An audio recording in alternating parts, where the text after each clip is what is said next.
Let me first introduce my guest. His name is Pastor John Lute with Share the Love Center.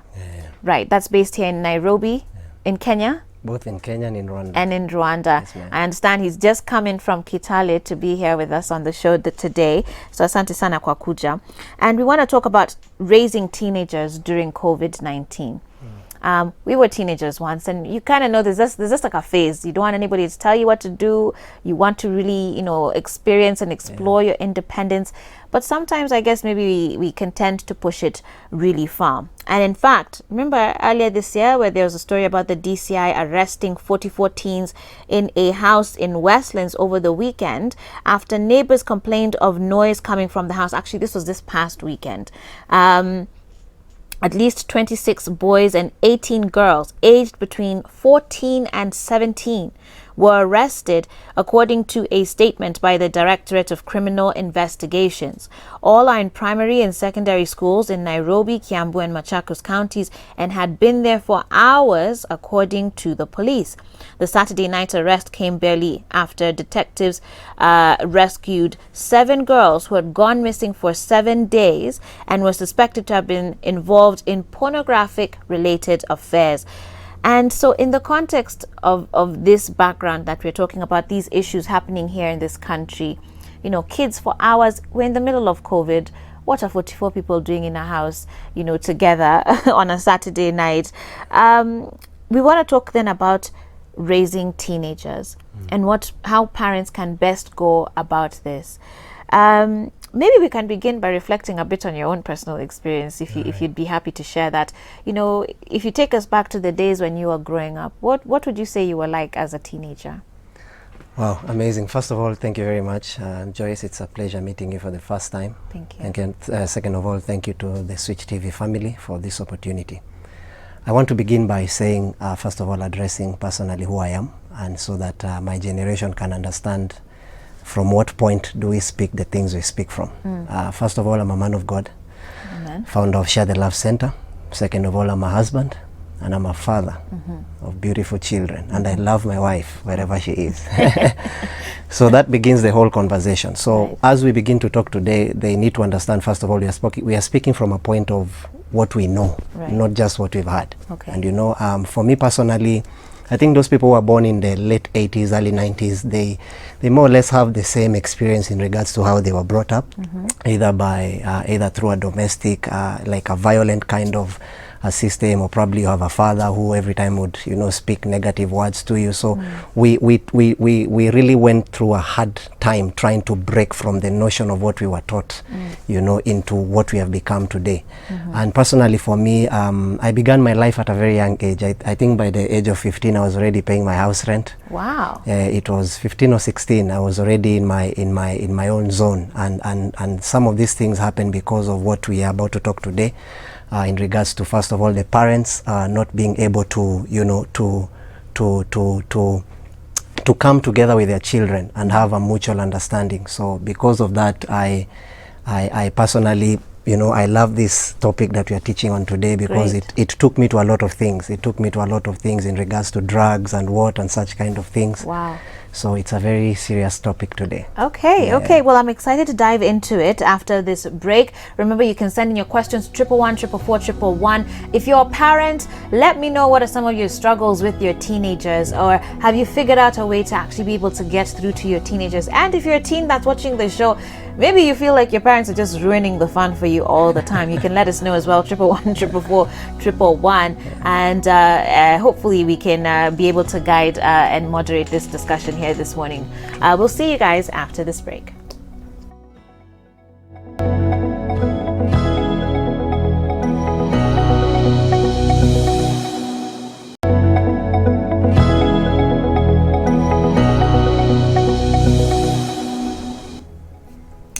Hey guys, welcome back to Full Circle with Joyce. I'm here with my guest. His name is Pastor John Lute, and we're having a very interesting discussion. We want to talk about raising kids, raising teenagers specifically during COVID-19, and he himself has quite the story to share. So before I get into some of the SMSs, I like how you started off by saying you're here and you're speaking from a point of understanding, a point of experience. So watu wasione tu weni young tech wafikirie ati vile unasema, this is actually from a real life experience. I got to discover during the break that, because you mentioned before we went on break that you started living out on your own at the age of 15. Yeah. And from hearing your story during the break, it's that your parents separated when you were young. Yeah. So you ended up you were 6, you're the last born of 6. Yeah. You ended up living with your mother, the youngest ones. Yeah. So let's say the bottom 3 were with your mom. Yeah. But then at the age of 10 is when you kind of got to formally meet your dad. Yep. And you were meeting him because your mom was essentially dropping you off at his place. Yeah. Because she was leaving. Yeah, she was going for work. She was going for work. Yeah, yeah. And you haven't seen your mom for 20 years now. Yeah, it's been 20 years. It's been 20 years. Wow. Yeah. That's intense. Yeah. So you also mentioned that living with your mom, things were really tough. Yeah. Resources were few. But then your siblings were with your dad, and they're in this nice house eating pizza. Yeah. And you guys are struggling. Yeah. And so the relationship with your dad obviously was quite strained. Yeah. But what happened then from the age of 10 to 5, you were in his place, but you said to 15, but you said at 15, you ended up having to move out and live on your own. Thank you. I think that's why again we are here, because the whole thing is for what I call parenting. To be a parent means to be a friend.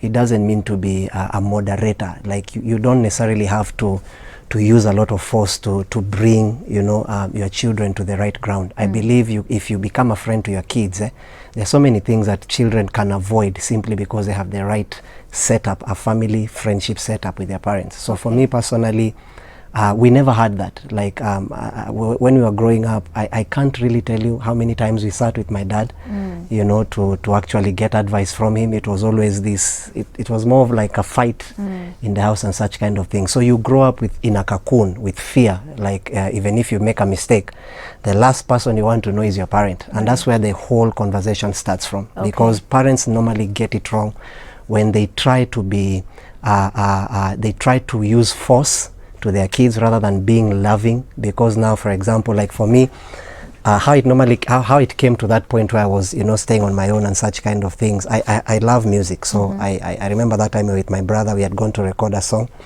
and then when he came home it was like 6 something. My dad was mad. My dad was this kind of a guy who was books.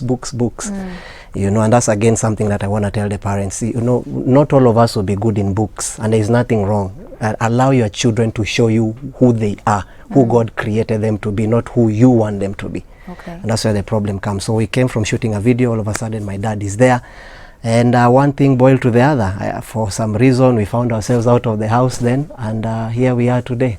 Because you came home at 6. Yeah, because we came home at 6 doing a video. My dad didn't like that, so thrown a tantrum. Was it the first time though? It was the first time. So there was no don't do it again? Nah. It's not don't do it again. We came to the house, the next thing the stool is on our head. Watcha. So everything is violent, and then before you come to know, you're like, man, can't I follow my desire? Do I have an opportunity to show the world what I would want to do? So I believe as parents, the best thing we can do is to just try to let your children show you what they really want, then you guide them into the steps to becoming who God has created them to be. Wow. Yeah. Very interesting. And I'd be really keen to hear what our audience thinks about the statement that you're making, which is that you believe as a parent there needs to be a measure of friendship with your children. And I know there are people who, especially in our culture, we're raised like huyu ni mzazi, wewe ni mtoto. You know what I mean? And there's that whole idea of friends with your kids. A lot of people might even question that, but I'd love to hear what you guys think. I do agree with you that as a parent it's important for your children to trust you and to feel that they can come to you, because that should help us avoid some of these issues that we're seeing. We've seen there's been a rise of teenage pregnancy during COVID-19, and maybe it's just some of these kids are not having an outlet or someone to talk to. But there's quite a number of SMSs already coming in, and someone here says, this was Nancy from Muranga, who I mentioned even before we began the segment, had already texted in saying, we have our last born, age 13. Her behavior started changing recently, meeting up with small boys. Mom is so stressed because of her. Aki, we're all trying talk to her, sending her to counselors, but nothing. She's still the same. Please advise, what do we do? Nice question. Now, that is very, when I use the word simple, it's not from the point of what she's going through is not relevant, but from the point of there is no problem that doesn't have a solution. Okay. And there's always a channel of solution. So basically, this is the thing I learned from my own experience. We began by saying that parents should be friends to their children. You know, today, like when you are growing up, if you go and tell your parent, hey mom, hey dad, I have a boyfriend, we hiyo ni maji moto kwa shingo. You know, there is this notion that people tend to live in a fantasy instead of being in the reality, and this world is full of realities, you know, and the reality is this: girls are getting pregnant at a young age, boys are becoming becoming fathers at a young age. That is the reality that we are in. So how do we counter that? How do we counter that? It's very simple. I like the statement that we began by saying that it's easier to tame someone, a young child when he's a kid, than when they are men, something like that. Why? Because it's like a software of a computer. You know, when a child is growing, the mind is empty.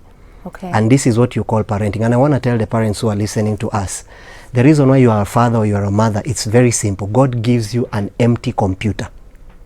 It's your job to begin to fill that computer with what you want that computer to give you back 10 years from now.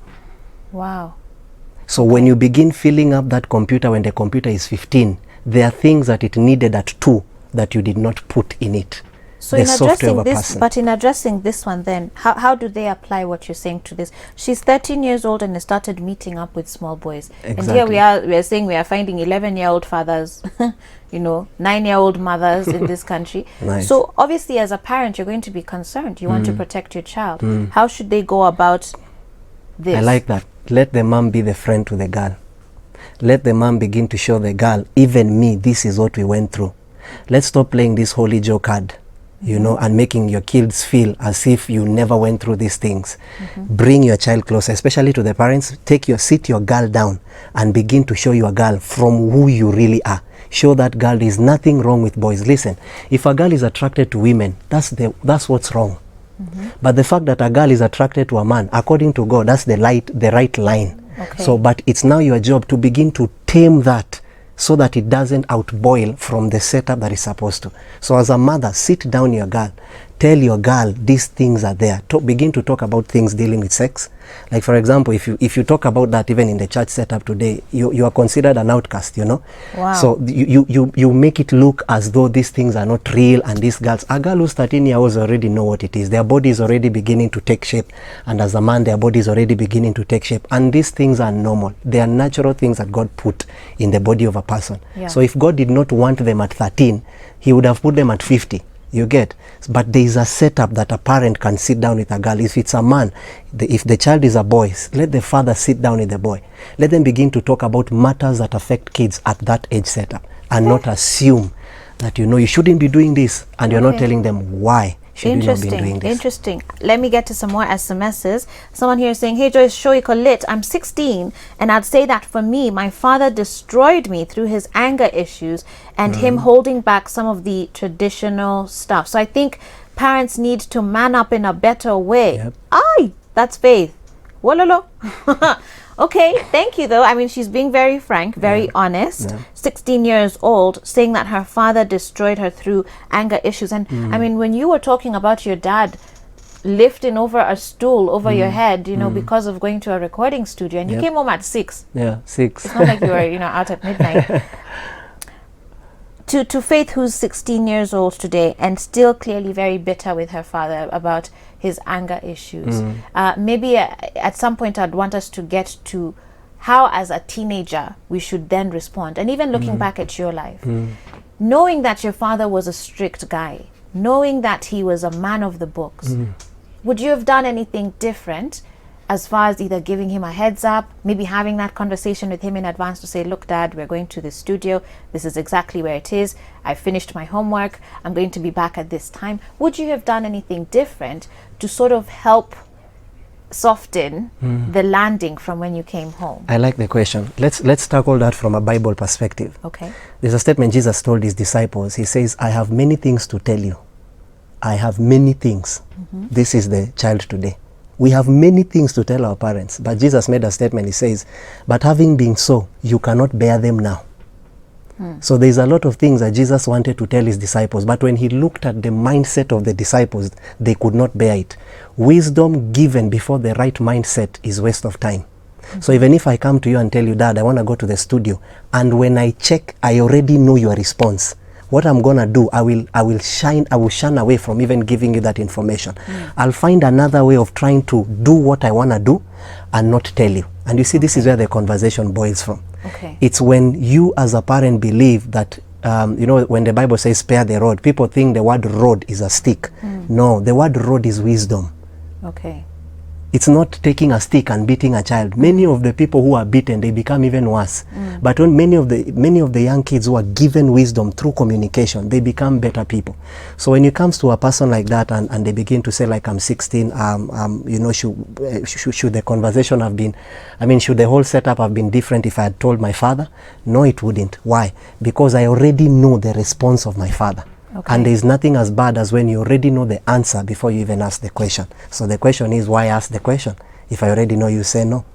Hey, okay. My goodness. At this point, I'm even wondering, I might have to postpone our cooking segment just so that we can have enough time to go through this with you. Because he's come all the way from Kitale, right? Yeah. Are you going back today? To another place. Oh, okay. But Max and the team, you can let me know. Maybe we can actually extend this conversation to the top of the hour. I still have quite a few SMSs to get through, so the team will inform me as we go along. But let me get to another question now. Marianne from Mombasa, thank you for the compliments. You say the topic is lit, and honestly, you say teens need to be shown the way as early as possible before it's too late, whereby they will live with regrets for the rest of their lives in future. Samaki mkunje angali mbichi. And you know, as you're talking, and I hear what you're saying as far as many teenagers are not able to talk to their parents and tell them these many things. But now that you're a parent, you actually have both lenses. Yep. You have both sides of this experience. And as you began by saying, you're saying these things because it's from a point of experience.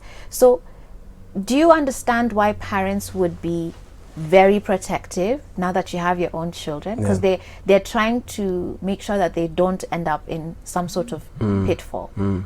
So how does that reconcile with, you know, they want, sure, you are experiencing all these hormones, you have all these ideas you've watched on Netflix and YouTube that maybe the parents haven't caught up on, but the parent is saying, but I know where this, I was also a teenager once. Maybe my circumstance was slightly different, but they were also challenged and tested in some way. How do you respond to that? Nice. Now, this is the thing. When you say that you were once a teenager, that's true, but not in this setup. The setup today as a teenager is not the setup of your mom as a teenager.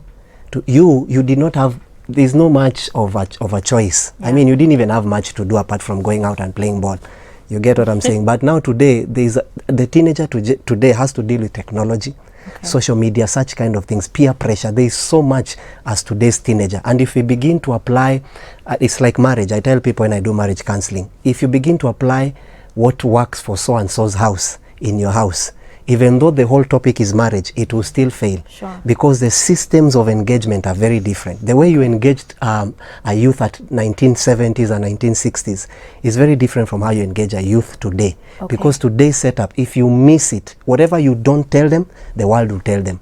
Wow. They can get information from YouTube, they can get information from WhatsApp. So whatever it is that you will not sit down and tell the child that this is wrong, the world will tell them. And there's nothing as bad as the world, because the world makes you learn from an error when your own parent can make you learn from an experience.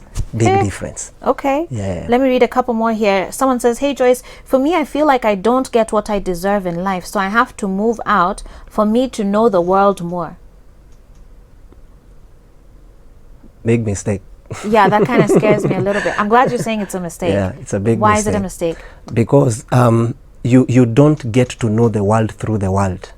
The best way to know the world is through your parents. Yeah. And this is why I keep bringing this conversation back to the parents. Let your like me, when my children wake up every day, their mom knows. My children wake up, I tell them, look here, you are great.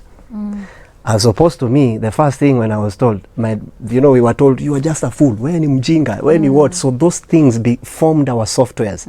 So even when a great opportunity comes your way, you are like, hey, is this thing going to last? It's you have been called a cow for many years, when ng'ombe, when nini. So vitu zenye una expect zikuje ni vitu za ung'ombe, you know, something you get. So if you see anything coming that does not have that kind of a setup, you begin to really doubt yourself, because that was not impregnated in your mind.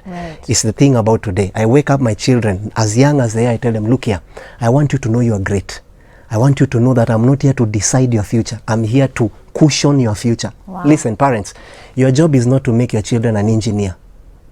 Your job is to make sure that what God created in that child, you cushion it to a point where it becomes a fruit. Come on. But many of us, what we do, we begin to, like I have a friend of mine called Felix. The guy went to university, became so good. He graduated. When he graduated, he took back the degrees to the parents and told my dad, Mom, Dad, here is what you asked Here's for. your degree. Me, I'm gone. Do you know what he went doing? He went doing melons. Huh? Yeah, he's now a melon farmer. Wow. And a millionaire, not a game. Wow. Because now you see, you waste a lot of time trying to make your children what you want them to be. Sure. And you don't realize that as easy, even though the children came from you, your fingerprints are never the same. That means your destinies are never the same. Wow. No matter the womb that gave you birth. Hey, Yeah. That's a very powerful statement. I still have some few SMSs to go. We were going to bring you the cooking segment, but honestly, I think we need to continue with this conversation. We can share the cooking segment with you another time.